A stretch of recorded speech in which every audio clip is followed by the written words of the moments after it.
okay, first house is your first impression. So this is what a potential customer can identify with off rip. You know, this is like your ascendant. So when you're understanding your brand, knowing your own ascendant, you know this is the energy you give off without any context. You know, this is the energy that people are first embraced with when they see you.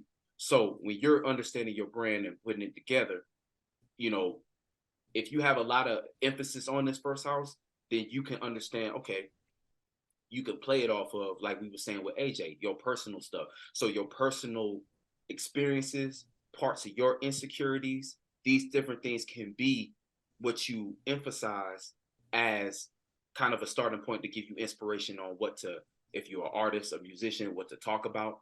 If you got energy going on in your first house, or you're trying to use your first house to be a part of your brand, you know, okay, I can use my personal experiences. I can use things that I'm not comfortable about that other people may be uncomfortable about. I can use personal people I know, personal stories. You know what I'm saying? I'm not sure about what Drake's chart looked like, but he uses a lot of personal relationship stuff. I know he got something going on with his seventh house or something like that, but he uses a lot of relationships and personal experiences and all those types of things as inspiration for everything he done did. And it's probably why, I bet you, matter of fact, I kind of want to pull up and chart real quick because I was like, while we here, might as well and just see.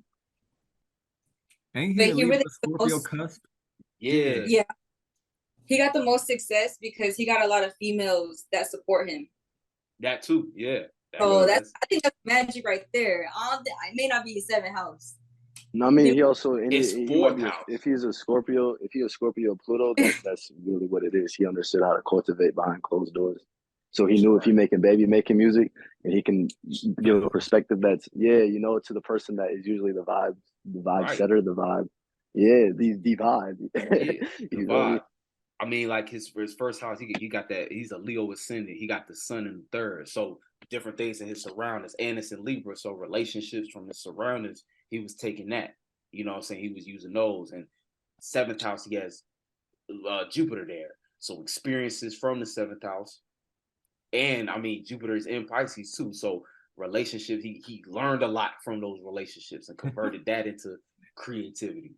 And then activity in the fourth house as well as third. It's like he had those close proximity relationships that led to emotional things, emotional lessons. You know what I'm saying? So who y'all talking about? This Drake. Drake. Yeah, Drake. Drake's so legendary with that facilitating relationships, Right. to where people of our generation thought that you just date people to get experience. Like, have you ever been in artist circles where you talk to artists in real life? Like people who claim to be artists. That's the type of shit they'll be like, well, I'll be going to parties, you know, it's what makes the music good, like little corny shit like that. It's like Yeah. his energy be a part of why people think that that's what you do. Yeah. Getting into relationships just to have something to talk about, not actually being in life, you know what I'm saying? But exactly. And even his 10th house, you can see Chiron there is Gemini as well. So Chiron is like he uses a lot of his relationship, his hits is talking about mistakes he made in those situations. And then the house lord is the 10th status, sense of status and things that would be, because what he did was he changed how hip hop music was even perceived, because he used a lot of his the Gemini, left or right, exactly. In the mistakes he made, the vulnerabilities he had, he used that as his status. He used that as like, you know, I got embarrassed. Like he had one song. Yeah. He was talking about, he was in the car with a girl and she was like, "Can we listen to Ludacris?" And like, you know what I'm saying, traditionally in hip hop, that's an embarrassing thing to talk about. Like, you know, say the girl you with trying to listen to somebody else. But that's one of his hits. You know what I'm saying? He used that. Bruh. And then 10th house lord in the third house. No. Where's Mercury at? All the memes about like Drake, the type of nigga to do this and that. Exactly. His 10th house lord in the third. It might be, I think it's in the fourth. In the fourth. So that's an aspect of using your insecurities or using your comfort or uncomfortabilities as, you know what I'm saying, that's kind of what he played into. He used that as part of, he broadcasted his emotions. Mercury in the fourth house in Scorpio. And then you know, and that is 10th house lord being in that fourth house. Yeah, I see that. You see that he took his emotions and put them as something to broadcast, and that's his whole career right there. So yeah, it's crazy how this shit works. When you look at your own chart, that's what I mean by, and that's a musician. It don't matter what you do, because if you was flipping burgers, it's like part of what could make your burger shop or burger stand out is if you was Drake, man, these burgers have something to do with your emotions. You know what I'm saying? These have something to do with something you went through. You could share a story about how you used to your emotional Flip connection fatty to like food. a burger.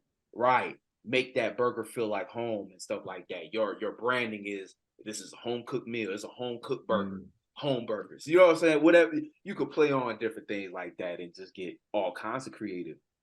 And it might sound silly, but that's really how this stuff breaks down a lot of times. And you know what too though? Like it's actually not silly though, because like y'all be surprised, like when the times you actually act out your energy, that's when shit just aligns. So no matter how ridiculous the shit may seem, if you act out your energy, shit will fall in somehow, some way. Right. And some people externalize a bias, and I say this from projection experience as well as identification because I've been through it. Is some people will go down this train of thought of they're actually externalizing all the negative points of what they think they would do with something that astrology kind of promises, which kind of disconnects them from learning it as well.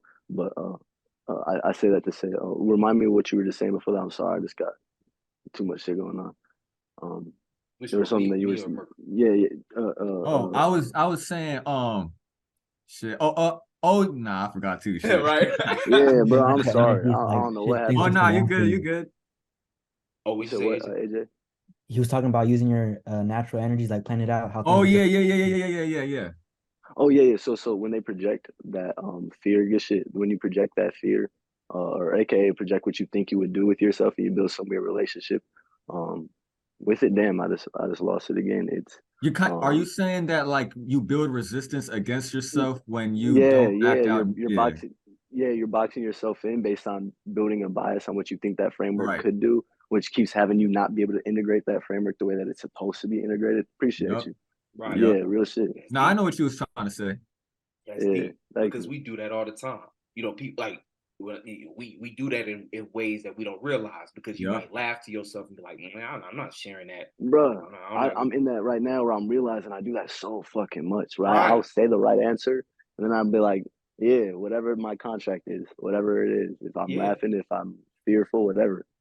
But it's that's the whole point of trying to make this shit tangible. Like exactly where And the thing is, like, you know, when you look at your ability to be successful, the most successful people knew how to be embarrassed. You know what I'm saying? Know how to deal with embarrassment. They understand that embarrassment ain't even really embarrassment. Because like when you look on TV and you see everybody like who really in a position, it's like it's ironic, because you'll sit and watch a reality show about somebody who's making a clear ass of themselves, and you'll be entertained. But it's like, but people with small minds would be making them the joke when the joke is really on you, because you're the one sitting at home watching them. So you can talk shit all you want, but the truth of the matter is this person found a way to get them in a position that got you watching. So it's like it's a they use their vulnerabilities for their ego, that type of shit. Yeah, exactly. But I'd be the worst person to watch shit like that with, because I'd be on their ass.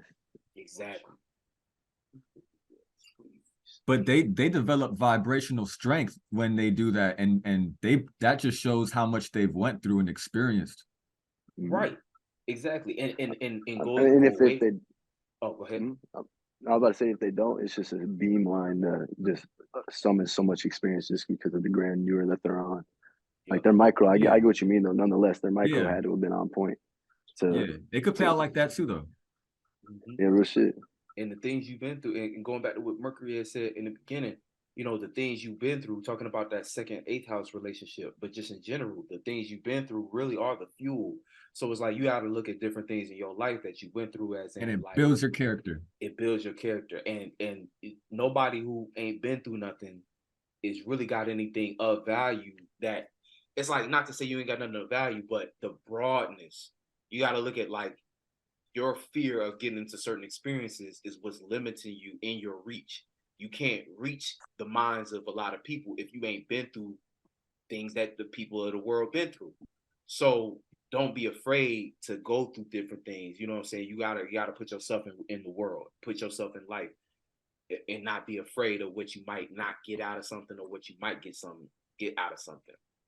You know, this is, I mean, it's just how life is. Just a little side note. Yeah. So let's jump into the second house. So